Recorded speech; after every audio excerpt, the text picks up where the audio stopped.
जब तक बहन का सूत वापस न जुड़ जाए तब तक वो बोल नहीं सकती, अन्यथा भाई के लिए अनर्थ होता है। इसलिए बहन ने भाई की आवाज सुनने के बावजूद भी उसे कोई उत्तर नहीं दिया। यह देख भाई को बहुत दुख हुआ। उसे लगा कि मैं निर्धन हूँ, इसलिए मेरी बहन मुझसे बात ही नहीं करना चाहती।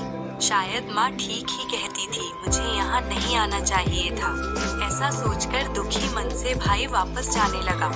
इतनी देर में ही बहन का सूत जुड़ गया और वो दौड़ते हुए भाई से मिलने बाहर आई। उसने भाई को बताया कि वो क्यों नहीं उत्तर दे पाई थी। इसके पश्चात वो बहुत प्यार से भाई को अपने घर में लेकर आई। भाई को घर में बैठाकर वो पड़ोस में अपनी एक सहेली के पास पहुंची और उससे पूछा कि यदि आपके घर में कोई प्राणों से भी प्यारा आए तो क्या करना चाहिए। उसकी सहेली ने मजाक में कहा कि तेल से चौका लेपना चाहिए और घी में चावल पकाना चाहिए। बहन ये समझ नहीं पाई कि सहेली मजाक कर रही है और उसने घर वापस जाकर उसके कहे अनुसार ही काम किया। लेकिन थोड़ी देर बाद उसने देखा ना तो चौका सूख रहा था और ना ही चावल पक रहे थे। तब उसने अपनी एक दूसरी सहेली के पास जाकर यह व्यथा बताई। उसकी सहेली ने समझाया कि तेल से लीपी हुई रसोई कभी नहीं सूखती और घी में बने हुए चावल कभी नहीं पकते। उसने कहा कि इन दोनों के लिए ही पानी का प्रयोग करो। तब बहन वापस जाती है और जल्दी से पानी का चौका लगाती है और पानी में ही चावल पकाती है और भोजन तैयार करने के बाद बहुत प्यार से भाई को भोजन परोसती है। इस प्रकार दोनों भाई बहन ने बहुत दिन साथ में बहुत प्यार से व्यतीत किए। फिर अचानक एक दिन भाई ने बहन से कहा कि अब मुझे जाना चाहिए, माँ घर पर अकेली है और मेरी प्रतीक्षा कर रही होगी। भाई ने अगले ही दिन जाने का सोचा। उस दिन बहन ने प्रातः काल उठकर गेहूँ पीसे और भाई के लिए लड्डू तैयार किए और जैसे ही भाई घर से जाने के लिए तैयार हुआ उसने वो लड्डू अपने भाई को दे दिए।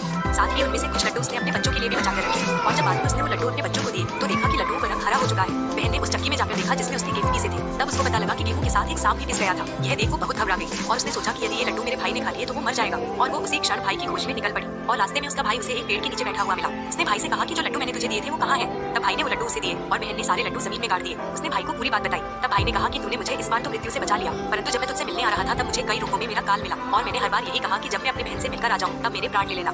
इतने में ही बहन को प्यास लगी। भाई कहता है तू यही बैठ, पास की नदी से मैं पानी लेकर आता हूँ। बहन ने कहा नहीं, मैं खुद ही जाकर पानी पी लूंगी। जैसे ही बहन नदी के पास गई तो उसने देखा कि एक वृद्ध महिला नदी के किनारे बैठी है। उसने महिला से पूछा, माँ तुम यहाँ अकेले क्यों बैठी हो। तब महिला ने उत्तर दिया कि मैं विधाता हूँ और एक बहन के भाई की दाद कर रही हूँ। बहन ने पूछा कि वो भाई कौन है। तब विधाता ने कहा कि एक भाई जिसके प्रेम के कारण उसकी बहन ने एक सांप की हत्या कर दी।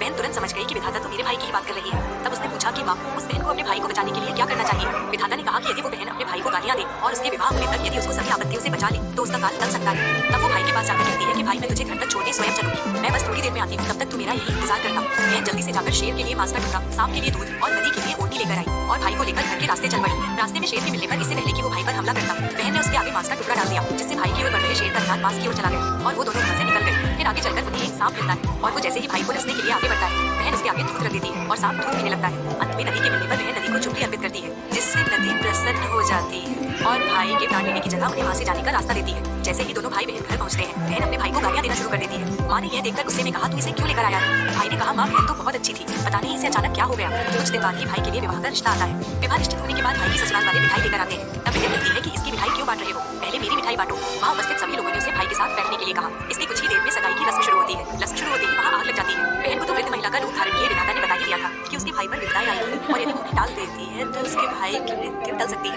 इसलिए वो हर समय सतर्क थी और उसने जल्दी से उठकर आग को बुझा दिया।